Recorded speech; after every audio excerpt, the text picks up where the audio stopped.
Hello and welcome to a Socialist's Guide to Navigating the System. This is an Excel budgeting spreadsheet I made that is free to use and free to share. I made it to overcome a lot of the issues I ran into when I was using Excel. I started using Excel because I didn't find a lot of apps I liked for doing budgeting, and then I also didn't want to pay for any of the expensive apps that I also didn't even know if I would like that much. That's what kind of kickstarted me making this Excel spreadsheet, and it tries to overcome some of the major issues, which I'm going to go over with right here. So if I'm making a lot of entries, you can see this gets annoying. You're going down to 25. Next thing you know, you're scrolling down to row 265 to see what your last entry was. And then you're going back up to check and see if you made a different entry in this one. Like, oh, was it groceries or was it gas? No, it's not in gas. Was it in groceries? I'm scrolling down to 600 again. That gets really annoying really fast, especially the further and further you go down. This is meant to overcome that by just entering something in this row 4, this dark area, boom, drops it down, drops everything else down with it. So I'll make another entry to show it again. See this had a note. This was $50 at Best Buy. That note is following the $50, right? Sticking with it. You can do this forever. As soon as things get down to this spot, it goes down to 1,000, right? If your last entry here is 500, and then you have another 500 here, and you go back to the top, you make 2 entries, 500. I guess it doesn't have to be 500, it could be 3. Boom, makes that 2 entries. It's still calculating in that 1,000 at the bottom. If you scroll down, you'll see the 500. First the 500 went in there, and it became 500, and then when the next 500 went in, it became 1,000. It's just going to add them up forever. You could just keep going, and this number would just get bigger and bigger, but it would always stay at the same value. Those individual transactions aren't lost yet, though. What's going to happen to them is they're just going to get copied over in their correlated A or AB, right? For B, it'd be AB. For C, it'd be AC. And I have them labeled as well here, which you might want to change to match whatever you actually have as your budgets. And it's going to copy them here forever, right? It's also going to send it with the notes. Thing about this area to know is this area is not added into anything, right? Groceries 1,500 there. If I delete this 500, because I don't care about it on my records anymore, and I roll back, it's still 1,500, right? It didn't change my balance or my unbucketed section. Here's one of the issues with Excel as well, right? If I want to take $100 from my unbucketed section, right, that's money I haven't allocated to a bucket, and I need $100 in gas. So if I had 100 here, look at my balance. It's 1666, right? So if I do 100 here and it drops it down, now I have $1,700. And my unbucketed is still 100. If I didn't actually get a deposit of 100 in my bank, now my balance is off, right? It says 17 in here, but my bank still says 16. So the way to do that is you can go over to this fill one bucket section, or you can use the fill buckets. But in this case, we're just trying to fill one. So I'm going to go over here and I'm going to enter $100. That's not going to do anything because it doesn't know where to put that $100. And I want it to go into gas, which is C. So I'm going to put C here, make that entry. It takes a little bit. Excel isn't the fastest thing in the world. But what it's going to do is it's going to add that 100 into gas. Boom, 100 into gas. And then it's also going to make a subtraction from your unbucketed section. So minus 100, that way your balance stays at 1,600 right there, as it should. And it's going to put in that little note, you filled C. That way you can keep track of what happened to that money that was in your unbucketed section. Why is there a minus 100 here, right? If you forget, you're going to want these notes. You can also do that manually, obviously. If you know exactly how to do it and it's not too long, you'd be like, okay, I want $100 here, and I know that has to come out of my unbucketed section, so I'm putting 100 here, right? I'm bypassing the entry points and just putting them directly in a category. That's totally fine. That works. These are just here for your convenience. They're not required. Another issue with Excel is, oh, I got to 18 here. What's the issue? It's because I didn't put a minus here, right? That should have been minus, not plus 100. But let's say that is messed up, and I don't know why I have $1,800 when my bank says 16. And you look, but you just don't catch that it should have been a negative entry here, right? But it doesn't really matter in the long run where that money went, unless, you really want to know where that $200 came from. You're going to want to change this. You're going to be like, okay, this is supposed to be 1,600, right? Whatever that was. Ooh, one too many zeros. If you do this, that breaks the function, right? This cell had this equation in it, which added up all your red and all of your entries here in K. So now if I make a deposit of $1 million, it's not going to add. And you're going to be like, what the heck? I just put $1 million in. I should have more money in here. If you ever see those kind of issues, or like these are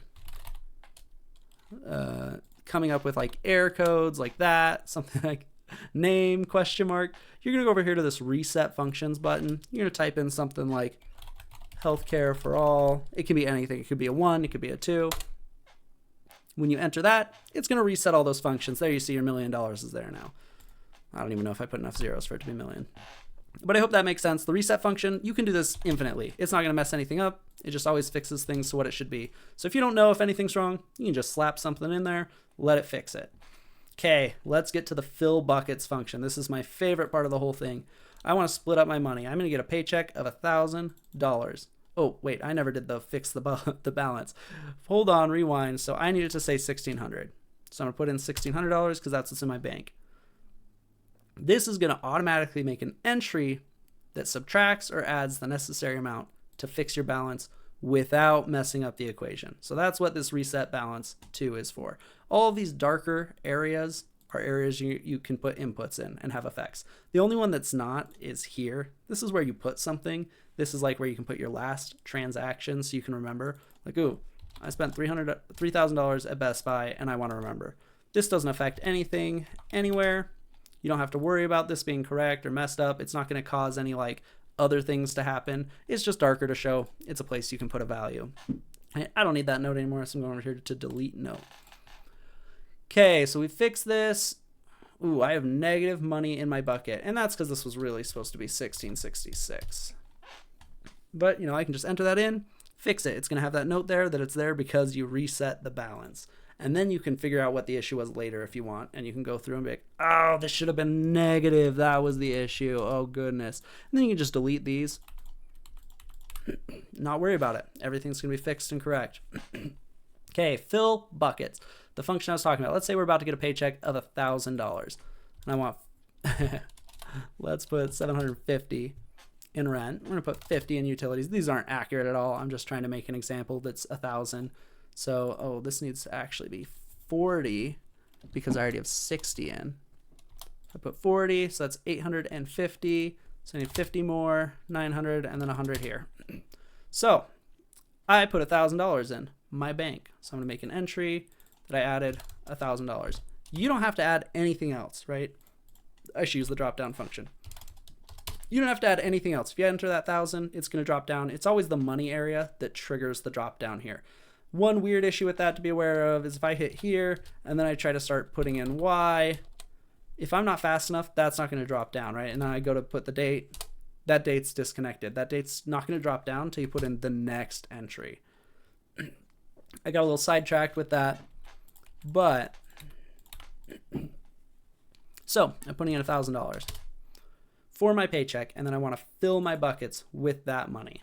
So if I put any entry in here, like liberation, that's going to trigger the fill buckets function, which is going to minus 1,000 from my balance because I'm taking it out of this unbucketed area, which is where it would be otherwise, right? Has 1,000. So I'm taking it out of there by adding the negative 1,000 that this auto generated with the label fill buckets and the date. And then it adds all these. So that's all the money I had in these green cells. These green cells themselves don't do anything. They don't add anything. They're just here so that when you fill your bucket with this function, it adds your $1,000 or whatever your paycheck is to the proper areas. That way you don't have to type it in every time, right? Because that can be tedious. Like, oh, I got my money, so I need to... Maybe I know it's going to equal out because it's the exact amount, or maybe it's off a little bit. I get paid $1,500 and I only want to put 1,000 in my buckets. So then I'd have to like do that math in my head and put 500 and paycheck. And then I have to go over here and type in 50, type in 10, 750, 40, 50, 100. Like you can see that takes a long time. You'd much rather just use the fill buckets function and not worry about figuring out the math of how you shouldn't add the 1,000. You should just do the 1,500, the full 1,500 for the paycheck. Whoops, sorry. Right, and then have it auto minus the amount that goes into the buckets. This is getting pretty out of control. That's okay. We're almost done. Oh, I don't know if I messed anything up. I better just reset functions. Ooh. I messed up this area. This is one of the big risks you're going to run into. The biggest issue is if you mess up a cell, you might have to just open up the original one and fix it to say reset functions. Okay, let's see. Over here is going to be some like instructions and like what updates are happening. You can see the 1.4, the one I'm using right now, is in progress. It's not the released version. So it might have some sloppy stuff. Like right now, I'm using the 1.4 to show you an example. And if somebody goes to download this, it's going to come with all this junk. So if you're using this, it might be a little sloppy. You might have to fix some issues. The safest bet is to use the 1.3 because it's done, or to check and see before you download it if it looks like I've been recently editing it. If you enter something that's incorrect like J, it shouldn't fill. It should just wait. So if it's not filling, obviously it could be an error with the script. You can always check here to see the latest script. It's in script info. There's backup script here. Also the how to fix tells you how to add the script, and then also has a copy of the script just in between like a little quotation mark there. But this is a little sloppy to copy and paste, so you probably want to use this one or the backup script. Oh, I messed up this one again. Refill. I have to check why that's getting messed up because I feel like it's been happening every time. Reset functions. I'm gonna try this. See if that does something weird. I must just be entering 0 there on accident. Unbucketed history. This is just an area you can track your unbucketed balance to see if it gets off or something. Usually you don't have to worry about it, but I kind of like to know, like, oh, it was at 100, now it's at 5,767. What happened? So that's just nice for keeping track of things. Notes. Yeah, we're done. I could just keep going and keep going. But I think I got everything across. And obviously, if you have questions or concerns, you can email me. I put my email in right there. Shouldn't be too tough. Obviously, this is not a perfect system. Excel is not perfect for budgeting. So if you find a good app, or I actually like to do with like my personal money rather than like our couple money, I just like to use the buckets within my bank account. If you have a good system with bucketing in your bank account, that's always the easiest. I love that. I tried to make a way to show how to do that. It's not super good yet though, so I'm not going to show it. I also made this how to build credit, stuff like that. If you were interested in anything like this, let me know. You can email me. I could either make it or start working on it or send you something I already have. Okay, we're basically there. I'm just going to run over some things real quick. Correct one issue. I said that these go on forever, right? The backup data, that does not go on forever. It only will back up 1,000 and then it's just gone, right? Those numbers are just deleted after the 1,000, which doesn't affect your balance, right? Because all of the value of those was added into this cell down here, right? So you're not losing anything. It's not messing up your bucket. But after you have 1,000 here and then 1,000 here, it's almost 2,000 cells, right? So you're just going to lose that individualized data while it still is right in the budget. If you want to keep that individualized data, you're just going to want to like copy, take a big chunk of this, hit copy, create another sheet, and paste it in the other sheet, right? You might want to label it, make it look a little nicer, but in essence, you're just copying that 1,000 cells and putting it here to keep that data straight. Okay, now, the other thing I need to mention, and this is kind of the gross thing about this. I'm going to create a copy so I don't mess this up. This is the one downside, right? I've been telling you about all the good things. I'm excited about the project. I want you to like it. But there is a big downside with Excel, and it is that when all these automated things go off, like if I fill my buckets, boom, it's going to add all these numbers. And then I was like, oh, I didn't want to fill it, right? Your natural connection is I'm going to push undo. That's not going to undo it. It can even cause some problems. Look at that. It duplicated it. Because what ended up happening is I undid the last thing I did was entering something here. So it's going to re-enter that, and then the scripts are going to be like, oh, something's in fill buckets. I better fill buckets. So you got to be kind of quick with the undo button or avoid it altogether, right? So it's kind of annoying, but I would just delete all these fill bucket entries to fix it. Then you're totally set. You're good. But if you do want to try to undo, you might want to take note of like what your balances are right now, and you just got to be fast. You got to undo things before the effect takes place. So I'm undoing a bunch because I did it over and over and over again. It's got to remove every action that was done. You know you're good when it removes this one from this area. Boom, the one's gone. Ooh, did I go too far though? So I'll push forward one. Forward again. Okay, there's the one. Now I go back, it's gone. You see, we did fix it, but that was terrible, right? I gotta own that. I haven't figured out a way to fix that yet. Maybe you'll see it pop up in here. But for now, the issue is when you automate a ton of functions and then you go to undo, it's going to have a bunch of issues because you got to undo every function, and every function has a chance of triggering another one.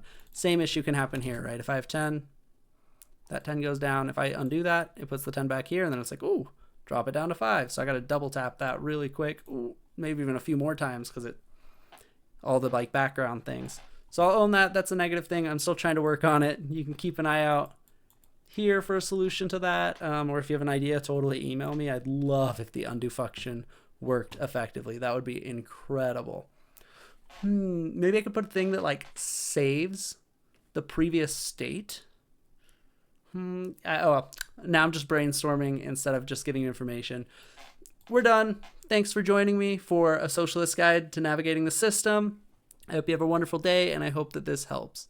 Have a good one. Bye.